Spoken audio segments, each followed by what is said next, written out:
Ffion and this is Radiance. It's a lighting shop specialising in designer, maker and craft lighting. So things that are handmade and made with care rather than mass produced. But we also sell other homewares and gifts as well. So just things to brighten your life. The shop's been in Hebden Bridge for 10 or 11 years even. Originally my mum opened the shop to have a home to sell her own work and also the work of other designer makers like her. And it was all going well and swimmingly for a number of years, but she really realised that having a shop wasn't for her eventually, and that she wanted more time to concentrate on making her own work and developing her range, which now includes wallpaper and fabric as well as lamps. So about this time last year we decided that I was going to take over the shop, and we were sort of celebrating that and it was all really nice, and then the floods came.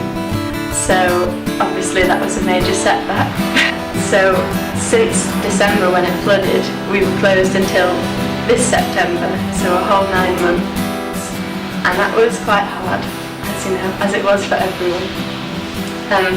But now we're back open and it's mine, and I've sort of tried to give it my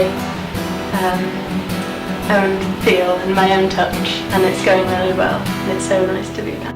And yeah, as a way of sort of giving something back and preparing for the future, because we know the floods will probably happen again, maybe not to the same extent, but we're really happy to be involved with the Watermark project. So for every sale of one of my mum's lamps, Hannah Nunn, we donate 5% of that to the Watermark, and we do that every month. So it's really nice, then we get a little letter saying thank you, and it's great to be contributing to that. To talk about the actual flood itself, we were away at my grandparents' on Christmas Day.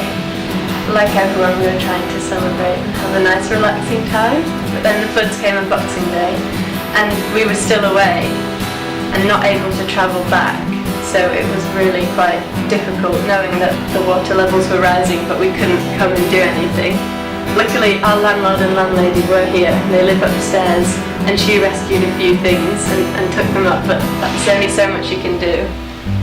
But when we were able to come back a couple of days after, we jumped into action straight away. Like, we travelled back in our wellies and got everything and came here, and as soon as we arrived there were so many people to help and it was amazing. My friend came to help and we sort of ran out of jobs. Like, that was nice, we had so many people that they were asking what can I do, and we just didn't know. But he went and got pizza for everyone, and I remember he came back and our hands were all covered in mud from lifting up things and trying to wash it, so he was just feeding us pizza and jar mouths. It's just lots of nice moments like that amongst all the stress and chaos. But yeah, what I wanted to say was that once we had done the clear up with the help of loads of kind people, we had a lot of work to do because we'd never been flooded before.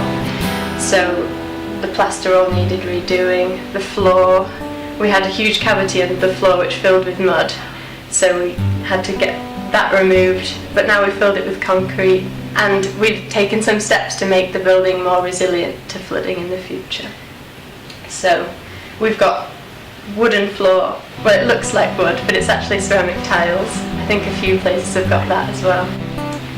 Obviously the flooding was devastating, but after we got rid of everything and we'd done all the work, that gave us a blank slate and a really nice opportunity for me to start making the shop exactly how I envisioned it to be, sort of for the next generation. So there was a silver lining in that way. In a way it's not that different to how my mum had it before, but it's quite nice that we've got similar taste, but there are probably a few little quirks, I don't know. But I think the main thing is that we've tried to open it up and freshen it up a bit. We had a lot more bare wood before, where now we've got white, so it's sort of clean and the products can speak for themselves.